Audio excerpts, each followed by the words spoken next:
Thank you all.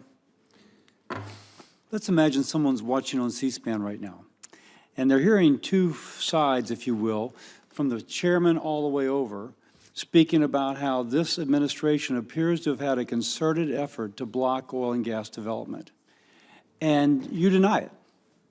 But the fact that you deny it suggests that you agree that if we had more production, it could help lower the price at the pump and lower the fuel prices, the air conditioning, the heating prices for the folks at home. Now, that mom who's watching on C-SPAN, wondering how she's going to pay for her gasoline, is wondering who to believe. Because I think it's critical. We apparently all agree that if we increase production, that there might be some positive benefit upon the prices that she's paying at the pump and for her fuel bill. So let me just put up some actions of this administration to kind of, put it out there. If you will, the first week President Biden came in, he canceled the Keystone XL pipeline, shipping oil from our closest ally down to the Gulf Coast to be processed in an environmentally sensitive way, halted all new oil and gas leasing, killed the 5-year offshore leasing program.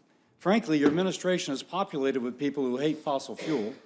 Invalidated Gulf Lease Sale 257, did not appeal, pressured financial markets into abandoning financing for fossil fuel projects. I could keep going. Now, I got 10 up there, I could probably have 20.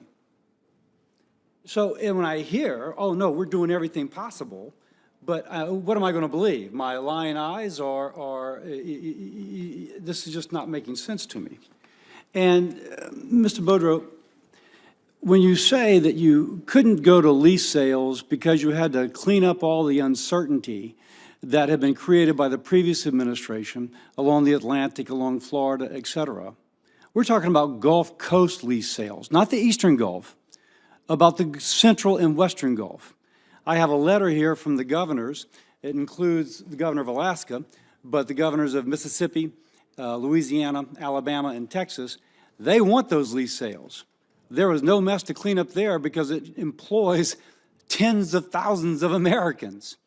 And so I'd like to submit this for the record, and I assume that it is, even though my chair has stepped out for a second. I see the powers that be nodding their head yes.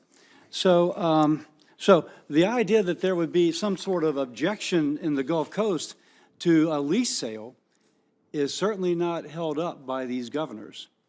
And I think that the chairman's point that you've laid it to the last possible moment to put in the first stage when normally everything else would have been done by the date that you're releasing the first stage is again telling. So for the person who's watching, Madam Secretary, is it more environment? So you've mentioned climate several times, and I know for the administration the concern about emissions is top.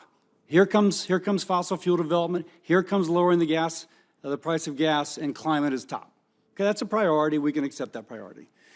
Is it more environmentally friendly to develop and produce oil and gas resources off the coast of Louisiana, or is it more environmentally friendly to develop those resources, say, in Venezuela or in another country abroad, in terms of emissions, in terms of climate?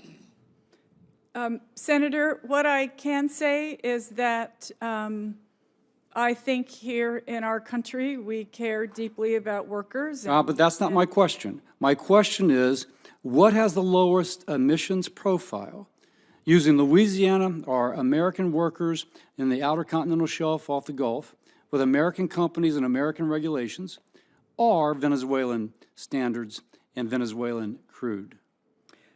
Senator, I'm not an economist or an engineer or a scientist, but with respect... I'm almost out of time, and I get a sense that this question is not going to be answered straightforwardly, no offense.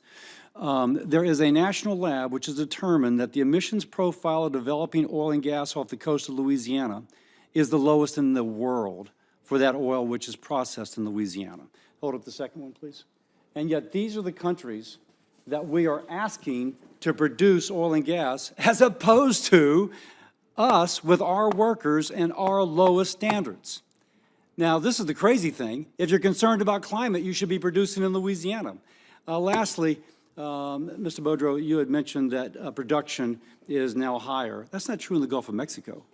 In the Gulf of Mexico, relative to when this administration took office, we're down about 300,000 barrels a day in the EIA literature from February. That's a pretty significant decrease, 300,000 barrels a day.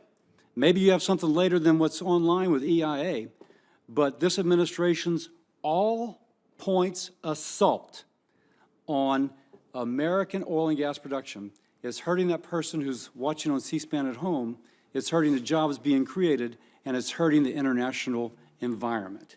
With that, I yield.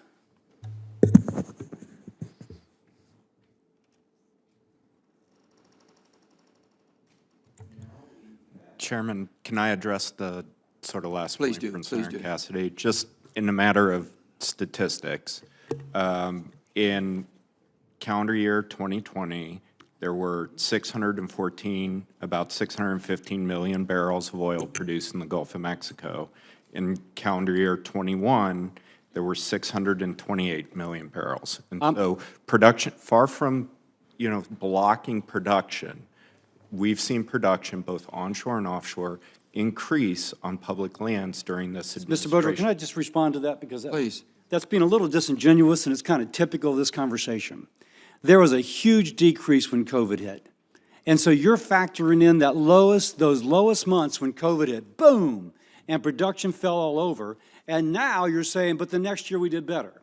But we had an artificial low. If you want to look at month to month, in January of 2020, there was 1,988,000 barrels of oil produced per month in the Gulf. And then now, at least February, the latest numbers I have, is 1,615,000. Now that takes out that kind of COVID lull, and it just looks at kind of, okay, economy back, what's happening. Mine seems a more accurate analysis. I mean, if the hypothesis is that the administration's doing everything it can to block and prevent production, the data doesn't bear that out. I disagree with that, and I can show my first poster again, but we'll have to agree to disagree. Senator Kelly.